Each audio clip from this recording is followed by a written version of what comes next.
from fires to thievery, Kia is one of the most troubled car companies on the planet. And not just Kia. Kia, Hyundai, Genesis, one thing after another. Engines, Kia boys, fires. So today we're going to find out, why are they so bad?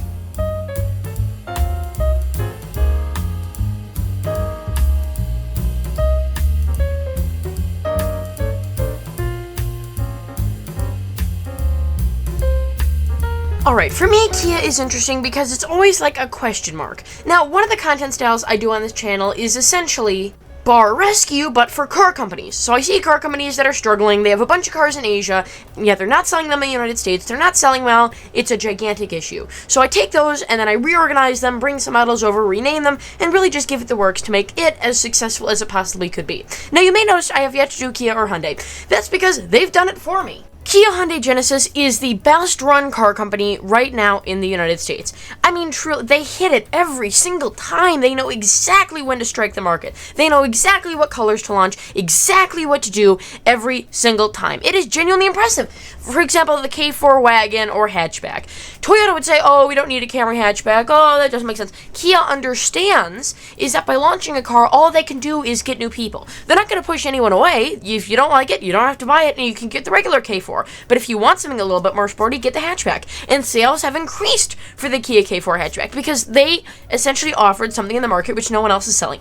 They are wonderful. I mean, I couldn't even make a video like that because they do everything for me. They have all the small SUVs. They're already converting their hatchbacks into compact SUVs, which is what they're all doing. They're already bringing their car models from Asia and other stuff over to the United States to fill out their lineup. They are doing everything I would do to try and improve their company, and most importantly, they're doing it well, convincingly, and great. However, the issue is, well, they maybe run the best, and they may have the best lineup, the best naming, and the best ideas, which I wouldn't really say the best naming, because they don't really have a scheme, but the point is, they're really good at that. Their cars are shit. They are the worst. Whenever I talk about companies that have no idea how to build cars, Kia is number one on the list. Now, here's the thing. A lot of Kia Hyundai owners love their cars. I understand it. For your first car or a car, here's what you're given, essentially. And this is, and I do not blame Kia for this, I blame the auto industry. Your choices are a Toyota Corolla Cross, which is like $40,000, or a RAV4, which is like $50,000. You know what I mean? Out the door dealership pricing, price adjustments. I mean, seriously, look at the price adjustments. Those things can be like $10,000. You're out the door for that. Or a nice new Hyundai Kona for like $30,000 out the door. Base model, all-wheel drive, sophisticated interior, well-designed. And a lot of the Santa Cruz, they have excellent models. They're excellent. And the issue is, it's going to bite you back in the ass. I mean, it really is. They may be the best at brand organization and stuff like that, but their cars just suck. So today, and even if you're a Kia owner, let's say you're a Kia owner, it's just me and my Hyundai Kona or me and my Elantra against the world. More power to you. But if you don't want to watch this video, don't. Because I already did a video on, Kia, they're not doing so great. And a lot of people are like, well, I love my Kia and I hate this video. But if you are, just watch it. Just consider giving me a break. You know what I mean? Just watch it and see if there's anything you can relate to. Starting off, let's just name out some of the basic issues and then dig a little bit deeper for each of the issues here. First is the engines, and just the transmissions. Everything is bad, but specifically the Theta 2 GDI direct injection gas engine, both in the 2-liter and the 2.4-liter options. So we're going to talk about that. This is the article I read, and I read a little bit of articles, but this was the best one on Hot Cars. Hyundai's $5 billion engine recall nightmare explained. You should read it if you want to know just a little bit more, because I'm gonna scrape the surface. Not really scrape. I'm just gonna generalize a little bit more, and the article goes into a little bit more detail. But essentially, they stunk real bad for many reasons. The issue is, it's kind of everything. Everything is the matter. When you ask, well, what's, like with the Toyotas, the sludge in the bottom was due to the weird, there's always some sort of conclusive answer. With this, there isn't. It's just it's all terrible and bad. And believe it or not, there was actually a whistleblower in this case. So, the automotive industry, which is why it's kind of a bad niche if you're doing drama-related stuff, does not get dramatic at all. There are very few times there's a whistleblower involved in a case. There's very few times car companies copy each other. You know what I mean? They pretty much stay in their lane and then stay there. It is a car company, for Christ's sakes. But the point is, in this case, in the NHTSA recall, there was actually a whistleblower, which led into a little bit of light into the conditions in which these engines were manufactured. So some of the issues that plagued, we'll talk about the engines that plagued the engines later. First, let's just talk about some of the causes. The issue is the engine stunk. I mean, the design wasn't designed well. The issue was they were trying to squeeze as much as they could out of as small an engine as possible, which is what everything's doing right now with the safety regulations, and it was rushed as well. It took about 46 months, I believe it was 46 months to develop the engine. That's not bad. It's I would say a tiny little bit short. That's about, it's a tiny bit short, but it's not out of the wheelhouse of what an engine would take to develop. The issue was Kia was trying to be ahead of the game, so they weren't really forced by the government to develop a more efficient engine, but like all car companies, they wanted to anyway. So this was essentially their attempt, in 2009 is when it debuted, to try to develop the most efficient engine as possible, with all the direct injection and just everything they can do to make it as efficient as possible that they could find. The issue with that is, I mean, look at Toyota. They tried this, and watch my video on the era of massive Toyota engine issues. During that time period as well, 2009 to 2005 to 2012, I would say, they also had massive engine issues as well, because they were trying to take these older engines and convert them to be all new and fancy, and it just did not go well. Kia was actually trying to build engines from the ground up, well, at least, loosely based on other engines, but actually trying to develop them as much as they could to make them the most efficient, and it bit them in the ass as well. It was bad. And talking about the issues with the engine, the issues are all of the above. I mean, from rod bearings to engine fire to oil consumption, which my RAV4 has, to sludge buildup to low oil, just everything under the sun that can be wrong with an engine was wrong with this one. And the issue is, normally this wouldn't be a problem. Like with the Toyota sludge problems, it was kind of niche. It was made with the V6 oil consumption issues. It was only in the 4-cylinder Toyota Camry and Prius, and it wasn't that bad. It was just to the piston rings. This was in everything. And when I mean everything, I mean everything and the kitchen sink. The kitchen sink is run, even though you probably don't know this, by a Theta 2 GDI direct injection Kia engine. Literally, this is like, when a dog sees someone, so he does the happy pees, where he just pees on the floor because he's just so excited. The auto industry does that thing too. They come up with this new engine, which is supposed to be so economical, they're really happy, so they put it in everything. And then it's a total piece of shit and bad things happen. Or they get excited about a car, like the Bronco Sport, and then they just try so hard and they make it a piece of shit. Or, I believe it was the headlights or something. They forgot to install transmissions. No, I think it was brakes. They forgot to install brakes in the Chevy. I think it was the Spark. I'm doing off the top of my head here. They forgot to install brakes on the Chevy Spark because they had to get it out of the factory. So this was one of those times where they're like, we have this engine, we're so excited to use it, it's a piece of shit, and now we put it in everything, and it's too late to roll back. Yeah, I mean, pretty recent too. Like, the issue is Kia. Their generations go on for a long time. And I don't mean like the individual generations, they're about standard. I mean, the generations are based on older generations. So these engines were used forever. Up until like 2023 for the Genesis G70. Ouch! That is very, very recent. And the issue is, the Theta 2 is the worst example of Kia engines, but it is by far not the only one. And in terms of factory conditions, here are some other engines that will also produced at the Hyundai Motor Manufacturing Alabama, Hamama, in Montgomery, Alabama. These are some other engines that were produced there, and the issues with them, they're just bad. It's bad factory, it's bad engineering, it's bad design, it's low quality. There's just an infinite amount of issues. Here's also just a tiny little thing I want to touch on is AI use.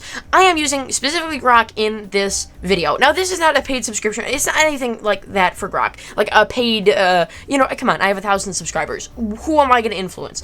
What I'm saying here is, for AI, it does not write my script. It does not tell me what video suggestions I make. I do not talk about the channel or anything like that. I literally just say, hey, can you find me these examples of stuff? And the good thing about Grok is, and what a lot of AIs are doing now, is that I actually fact check it. That's right, Grok will actually give you an itemized list of where it found all the information in its sources tab. It's excellent, I looked through it. So think of it less as I'm using Grok to write the entire script and do the stuff, as more of I'm using it as a visual aid and just to collect stuff for me, to help me do research as a research aid a lot. So it's not writing my script or doing anything like that, but I do use AI in these videos, and you should know that. Now, those engine issues were problems in their own right, and it's not just the engine, it's everything. They don't design well. They do not build engines well, they do not build transmissions well, the CVTs, they're all just terrible. My mother's best friend, her name is Christine, she got a Kia Fort. She got it brand new. It went through 3 transmissions and 2 engines in 3 years. Ridiculous. It literally, we calculated, spent more time at the dealership than it actually did with her driving it. Waiting on engines, everything is backlogged, it's just It's terrible. It is atrocious, the quality. And we'll get to quality. Well, actually, no. Actually, the way I was gonna do is I was gonna do engines, quality issues, fires, Kia boys. But I'm gonna move it up now. Let's just talk about general quality issues because it's just bad. And I mean, the quality issues are everywhere. It's everything. You thought the panel alignment on Teslas was bad. With this, it's plastics that age quickly. It's clear coats that were put on wrong with specs under them. It's everything. As a I'm going to say automotive journalist, which is I'm not a journal. I am no way a journalist. But I'm just going to say, as a person who makes videos about cars on YouTube, I am a part of forums, subreddits. I follow all that very closely and all the car news accounts just to see, what's going on. In the morning, I always read, ground news. This video is brought, no. But I read a lot of car news and a lot of stuff in the morning just to refresh myself. And constantly, every single day without fail, on the subreddit and on the forum, it is constant complaining and whinging about the issues of quality control on Kias. And I will admit, it's bad. They don't build them well, they don't design them well, they don't use good high quality parts. And that's not my favorite part. In fact, my favorite part is the Kia copium. This is what I call people that cope with having a car which they know is subpar by making excuses that don't make any sense. So, for example, this particular post, Kia Quality, on r/Kia, you can find it there. I'll just give you this little text, this little conversation chain, and then we'll talk about it. Now, this isn't a bad case of copium, but this is just kind of a throwing the baby out with the bathwater. So essentially, you don't have to read it. I'm just going to read it. Unless you're buying a Lamborghini, Ferrari, Porsche, or anything that's extremely luxurious, you're going to find faults in every vehicle. That's not good, though. That's like saying the car's wheel came off and it chopped my head off. Well, you didn't buy a Lamborghini, so you can expect that to happen. The other thing is, the interior quality of any modern Kia is miles ahead of even the RAV4 XLE. I happen to drive a 2015, not new, Toyota RAV4 XLE with 200,000 miles on it. And let me tell you, that interior has not let me down once. From stupid people like my mother who put a little pop socket phone holder thing on the padded dashboard material. She stuck that on there, and I had to peel it off without, ripping the fabric out. It ripped out, it baked in the hot sun, and then contracted again and looked perfect. I have never had an issue with the interior. Nothing has ever popped out. The only thing is the screen is a piece of shit. That's it. So you want to, sure, the RAV4 XLE may feel a little bit cheap, but remember, the Kias right now are headed to the junkyard right now. So I would rather have my RAV4. So sure, I would say, they're cheap plastics. Mine personally doesn't rattle. Maybe the new ones rattle. I haven't driven a new RAV4 yet. I think I have. I think I've ridden in one, but I haven't driven one yet.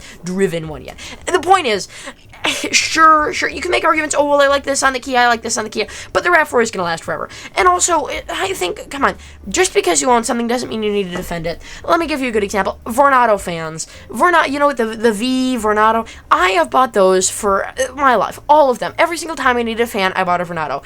Except for now, I buy Drail because Vornado, they're shit. They're so bad. Every single time there's an aerodynamic issue, they do stupid things like put things directly in the path of the airflow, or they shape the front to look all nice, and then behind that is like a bunch of crisscross patterns for infill and stuff, which just goes shh and makes this disgusting noise when you're using it. They are shit. They don't move any air. The air circulator thing is bullshit. They're just normal cheap fans that don't operate that well, and they use it all on design, and the design isn't even that great anyway. So you know what I mean? Just because I buy, you want to know what? I keep buying Vornado. I am a little bit delusional on this. I like Vornado. I like their products. I keep buying them because they're familiar. But I can admit, at the end of the day, God, do they suck. And that's the same thing with Kia. You know what I mean? You can love your Kia. A car. The issue is, I'm not trying to step on anyone's toes here. I love cars. I think Kias are excellent. I think their design is excellent. I think their philosophy is great, except for, the entire blowing up thing, which we'll get to in a second. But if you love your car, that's excellent for you. But again, you can, it's like a family member that's addicted to, that has their issues.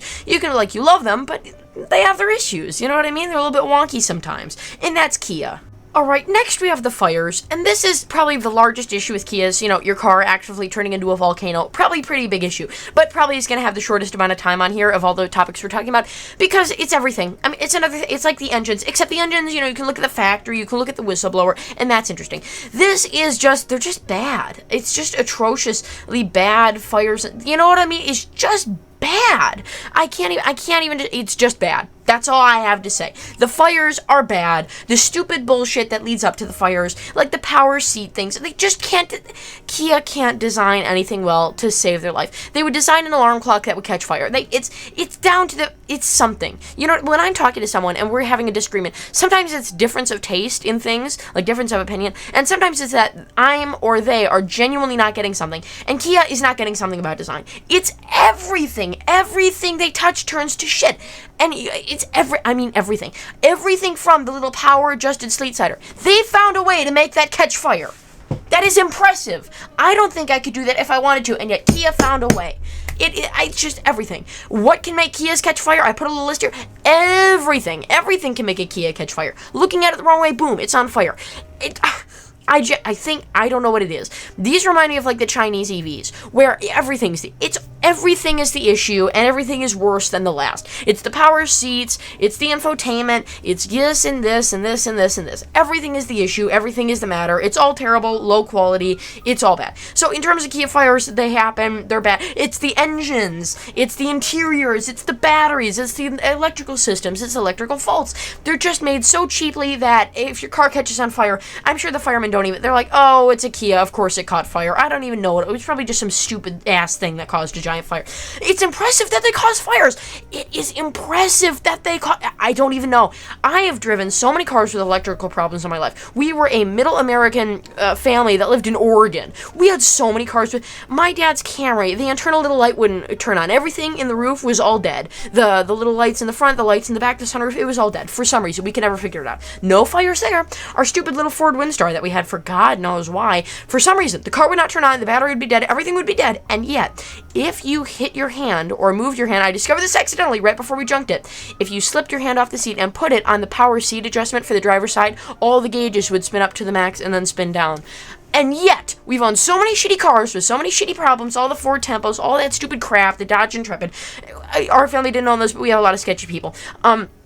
And those were kind of good cars. Never once have we had a fire in the family, and yet a Kia, we did, and it was a Kia. It was a, 2017 Kia Sorento, thing caught fire.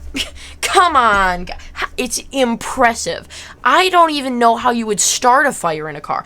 Everything is flame resistant. Everything. The carpets, they're made out of plastic. The seats, maybe wool, maybe cloth. You wanna, I can tell you why.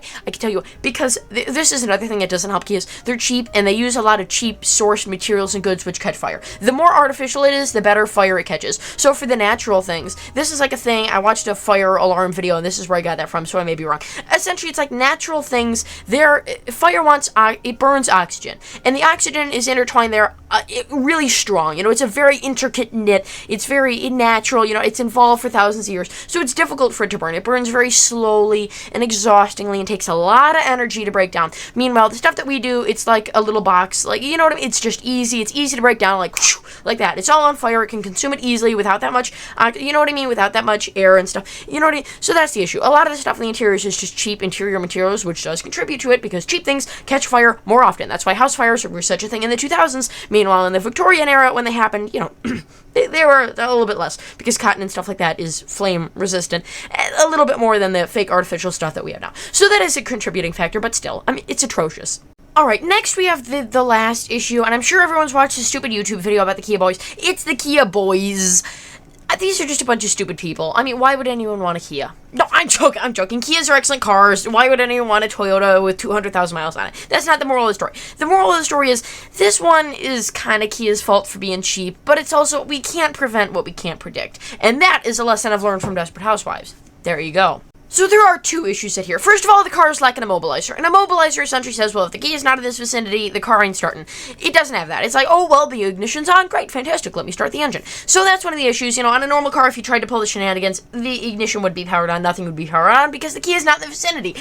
Smart cars now, and I don't mean smart cars. I mean, smarter cars than like in the 2000s and stuff, with the intelligent key and intelligent entry and all the stupid brand names they use for this stupid crap. Another issue is, for some reason, if you knock out, there's the thing, you take a screwdriver, don't do it, Why would you want, again, don't do it. You take a screwdriver, you take the steering wheel column apart. It doesn't help that they use multi-piece steering wheel columns, unlike Toyota, which uses it all one piece. It doesn't matter. You pry it apart with a screwdriver, you pull that down, then you take your elbow and you knock off the first part, because that's how they change it. They change it based off of key or push button start, so they have that little adapter on there that does whatever it needs to do, that little extender. You knock that bit off, and then there's a little USB-C thing. You turn it, and the car turns on. I mean, I blame Kia for being too stupidly cheap to put in a mobilizer in the car, but also, I mean, come on, making a USB, the thing is, it's the same size as USB, so you put a little USB in there and then turn it and it'll do it for you. I mean, it just happened to unfortunately be the same size as an everyday household object, which I'm sure many things are, but the immobilizer is their fault. The entire USB thing, not so much. I mean, that's fine, you know what I mean? So now let's look at the effects of all this, because my grandmother was buying a car. She had some things going on in her personal life. She was having some issues, and we wanted to get her a nice new car that we were going to pay for, just, to get her back on her feet. So we were at this dealership. It was somewhere in Northeast Ohio, the little funky town, just generic car dealership. So anyway, we're here, and there was a 2011 Toyota RAV4 LE, and I said, well, I'm interested in this Toyota. He said, well, there's a perfectly good Kia out there. It's a top trim level. I said, no, don't even introduce that as an idea. We're not taking that one. He said, oh, why everyone wants the Toyotas? And then he went on this big rant. He's like, these Kias are terrible. Every single time I've got one, someone's returned it. We've had to honor our warranty on all of them. We're waiting on engine replacements to the point where I don't even accept them. That one was just one that I happened to get as part of a trade-in, and we really wanted the customer. He bought a really expensive car, so we said, fine, we'll accept the stupid Sorento, or whatever it was. He said, I will never have another Kia on this lot as long as I live. That's how bad they are. But for you, that doesn't really matter. I mean, no one's ever going to go to Bob L. Hart Motors and try and buy a used Kia. Well, I mean, they might, but, that's not a gigantic thing. The bigger issue is insurance. They do not want to insure Kias because, I mean, come on, you're an insurance company. People pay you money and you don't want to give it back. So the last thing you want is a gigantic calamitous Kia that has 5 different engines, catches on fire, burns the people alive. Congratulations. No, you need to pay that out again. Or the stupid Kia that gets stolen and then you have to pay MSRP of $7,000 for the 2012 Kia Soul. That's the last thing you want. So now they're essentially becoming uninsurable. The car companies, and some of the insurance have gone to desperate times call for desperate measures. You have to have a steering wheel club. You have to have an immobilizer. You have to have all this stupid bullshit if we're going to insure you. It is downright ridiculous. So essentially, if you have a Kia and you like it, more power to you, but I would lock it up if you're in a big, gigantic metropolitan area. So with that, thank you for watching. Don't forget to comment, like, and subscribe, and I hope that just, because everyone knows Kias are bad. Well, I don't mean bad. Kias are fine, but they're not fine. They're pretty bad. Everyone knows Kias are not great. Why? They don't really know. They just know they're not great. So here, Kia fires, Kia boys, engines, general quality issues, and Kia copium. That is everything we have covered today, and with that, I will see you all soon. Thank you very much for watching, and don't forget to comment, like, and subscribe if you want more everyday, real car, average family car videos.